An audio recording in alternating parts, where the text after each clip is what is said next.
Just ahead on American Black Journal, a family-owned business in Detroit celebrates 100 years. Plus, there's a new online tool to help parents find educational activities for their children during the summer break. Stay right there.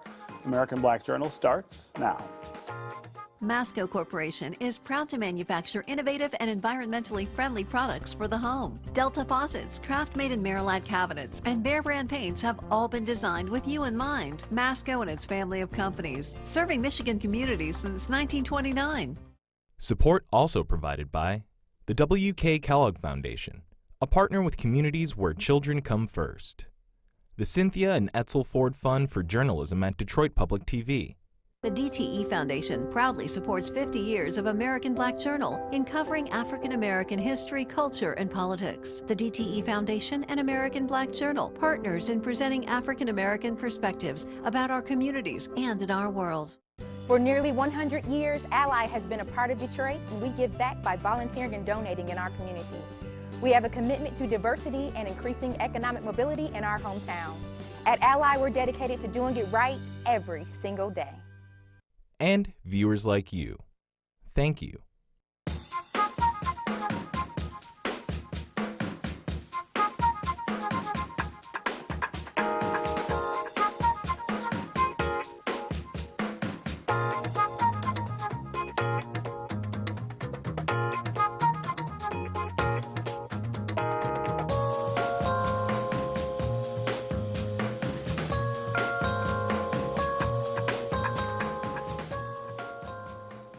Welcome to American Black Journal. I'm Stephen Henderson. The James H. Cole Home for Funerals is celebrating its centennial this year, making it Detroit's oldest Black-owned funeral home.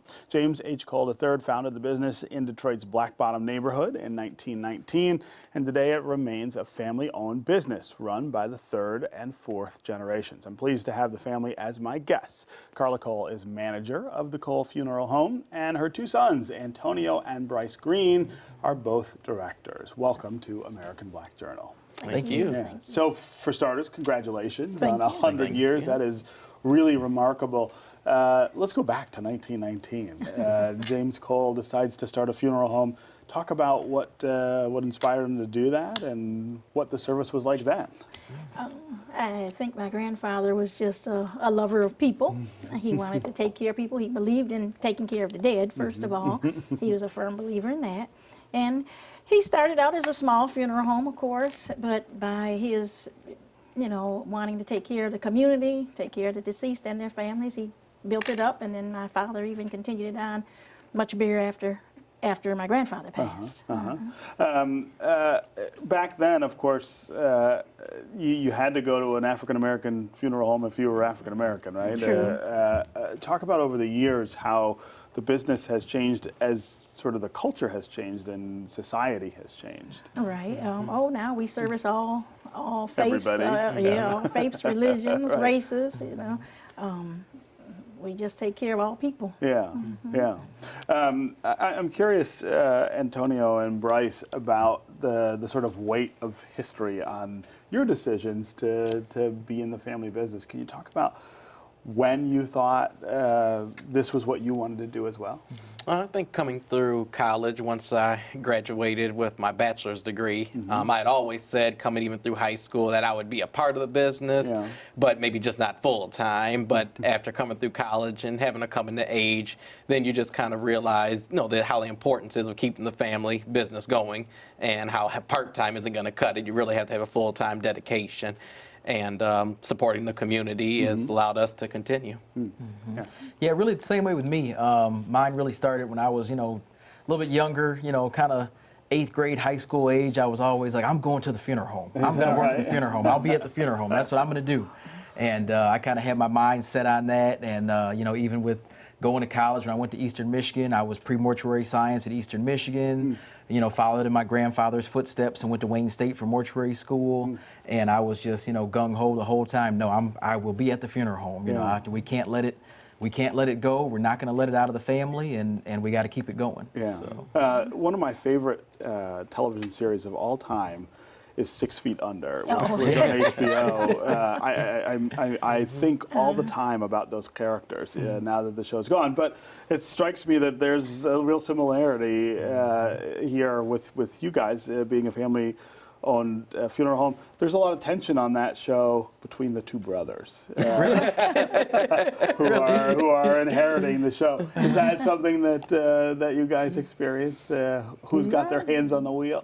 No, I mean, with the family being so small, it's just the three of us that run the business. Yeah. It's more than enough to do. So I think where you may run You need into everybody to chip in, right? exactly, everybody has their more responsibilities, so there's more than enough work to pass around. So there's not really any butting of heads because we're always too busy doing work. Just working, yeah. Exactly. Yeah. With it being two different chapels too, that's a whole Right. nother dynamic of it. You know, it's so much work, and then we're also spread out between our West Grand Boulevard chapel and our Yeah. chapel on Puritan and Schaefer. Yeah. That it's just so much to do. If we're not together, it's never going to get done. Yeah. You know. Yeah, Right. yeah.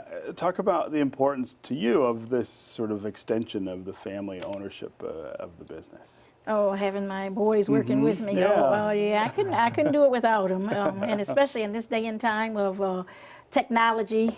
I'm an old woman now, and when my sons came into the business, they brought all their techie knowledge with them, which I had no clue of. So they have really expanded our business. Really, I don't think we'd be where we're at without these young minds. Huh.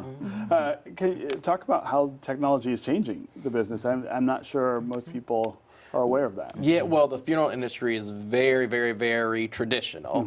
So most funeral homes up to 10 years ago didn't even have a website. Okay. So that was one thing even before I came into the business was getting the funeral home a website set up. We built our new Northwest Chapel on Schaefer and Puritan about 8-9 years ago now. And that has integrated television and monitors throughout the computer system throughout the entire building. So it was important to us to make this multi-million-dollar investment for the Detroit community, and we were providing bereaved families with something that they can't get really anywhere in the country. We were one of the very few funeral homes to incorporate technology like that in the business. Yeah. And what does that enable you to do in terms of serving the families better? What are the Well, I think it really allows them to personalize. A big thing with funeral industry now is personalization. Okay. So now when they walk into the room, it's not just reviewing your loved one. Now you have the DVD playing on the screen right there. Now you have an animation with the name going. It's just a whole nother realm. Yeah. And with that technology too, it also lets you bring in all those people that are not here anymore. You know, nobody is in one spot locked down for life anymore. Everybody starts moving away, and they go here, they go there. But with that technology, we have live stream capabilities. So you can So actually— I could watch. Right. If you're on vacation, if you have a business meeting that you cannot, Wow. you know, get out of, if it's just the fact that, hey, I live in Atlanta now and not Detroit. Yeah. You can log I can on and still be live part stream, of and you can be a part of your family's funeral service still live right then and in the moment. Yeah. And you can still be there. Yeah, yeah. You know, I wonder. I asked your boys this. At what point in your life did you know this was what you were going to do? Was this something that your dad insisted on? Or? Well, my dad had no sons, just two girls, Right. and my sister wasn't going into business, so it's kind of up to me, and I was a daddy's girl. Yeah. So whatever he did, wherever he went, I was right behind him. Yeah. So I just chose to go. Now, one thing I have to say, but I wasn't a school person. I didn't think I was going to go to college. Okay. And then after, following my dad around, I said, well, I think I will. And I went on to mortuary school. The only time I loved school was when I was in college, really. But that was it. Just I knew I was going to be, whatever he did, I was going to do. Yeah.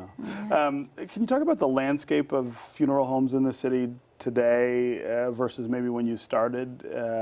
Is it changing? Are there sort of new players that Yeah, that you have a didn't lot to of deal new with? funeral homes that Yeah. are opening up. A lot of competition out there.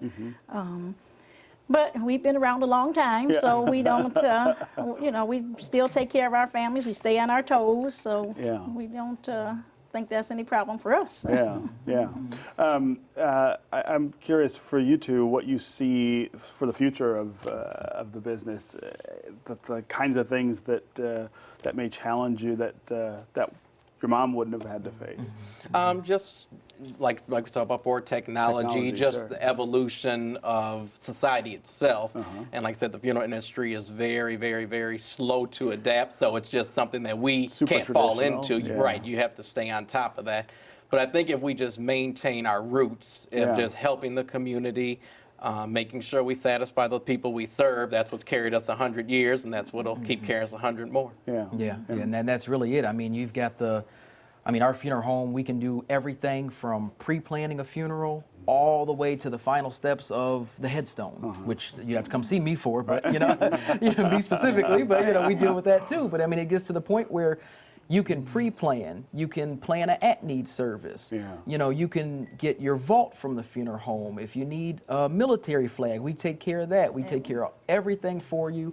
All the way to the headstone, where you don't have to worry about anything. You can come to the funeral home and ask us for it. And then in the future, I mean, even the market of the headstone is changing. There's no more little color photos inside of a little glass case that you put on the Right, headstone. Everything right. is laser engraved Oh, it directly is. into the headstone. I it mean, is. even that is to the point where in the future, Yeah. it's going to be so much driven by technology and personalization Yeah. that's what we've got to stay on top of. Yeah. I wonder if you notice changes in the way families grieve or sort of process death as a result of changes in technology or changes in the culture. Is that? There is. I mean, it's gotten to a point now where it's so much more of a celebration of life. The grief behind it is kind of fading slightly to where everybody's now celebrating the life of their loved one. And as well as our funeral home, we also have gotten into offering aftercare counseling. In our community is not one to go seek out aftercare counseling or any kind of help of help with grieving. Or admitting that you need help. Or even admitting right? that you need help. Yeah. It's just not a part of our culture.